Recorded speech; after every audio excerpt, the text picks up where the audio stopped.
Can we grasp the meaning of the world through a systematic investigation of its history? That's what Friedrich Schiller thought, and that's the question this episode of Theories of History discusses.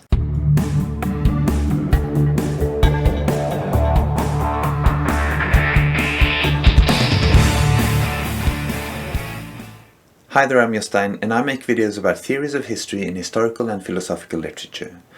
If you're as nerdy as me, or simply like my videos, feel free to press that subscribe button and the bell so we can see each other again soon.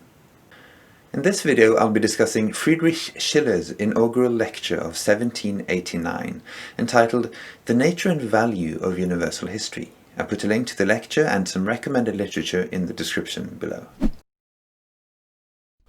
Schiller, only 29 years old, but already a celebrated poet, had just been appointed professor of philosophy at the University of Jena in present-day Germany. His position also included lecturing on history. This combination of philosophy and history may sound strange to modern ears, but at the time philosophers were often historians, and Schiller's lecture combines these two subjects, philosophy and history, in a way that's very characteristic of the age. The most renowned philosopher of the Enlightenment, Immanuel Kant, had recently published a paper on universal history, which had made a great impact on Schiller. In that paper, Kant had described the progress of history as a development of humanity towards freedom and rationality, and had called for a further investigation of history by someone more schooled in history than himself. Schiller picked up that gauntlet. In his lecture, Schiller initiates precisely this for the students of the university, a broad investigation of world history with the purpose of working out how the world has come to be the way it is. This is what Schiller means by universal history, an interpretation of human history as a purposeful evolution towards his own enlightened era.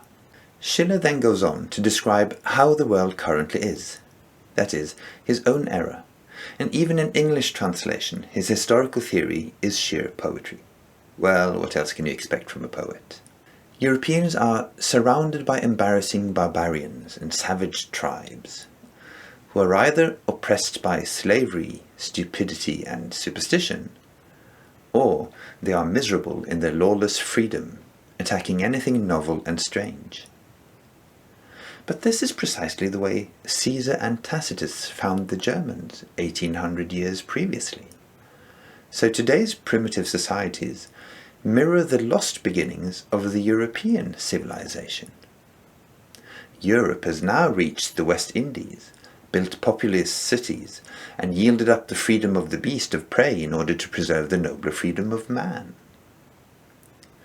This description of contemporary society is Schiller's starting point for his envisioned investigation of world history. For how has this wonderful development come about? Clearly, it isn't because of man's rationality, humility, and love of peace, but more despite human irrationality, egoism, and warmongering. So Schiller wonders, how can man's base and egoistic desires lead to such a glorious state? Good question, isn't it? Well, that's the job of universal history to explain. Schiller then describes a three-step research program, which looks something like this. Firstly, one must view history in light of contemporary society, tracing and mapping past events backwards through time as far as possible. It is the current situation which determines the significance of past events, even if those events were not important at the time. For instance, Christianity had very humble beginnings, but it had such important consequences for the development of humanity in modern society that today we see the emergence of Christianity as historically significant. Secondly, the lack of historical sources compared to the actual abundance of historical events necessitates philosophical understanding in order to join the fragments of history into a rationally coherent whole. This is to be achieved by the use of laws of physical and human nature.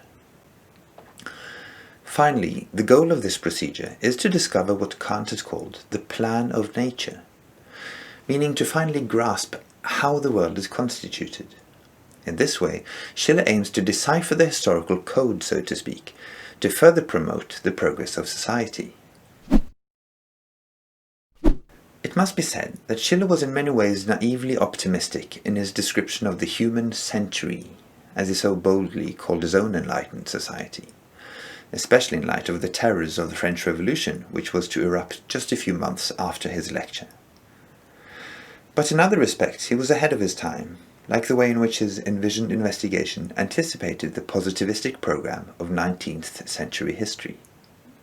Chronologically as well as philosophically, Schiller stands between the two great philosophers Kant and Hegel, influenced by Kant and influencing Hegel.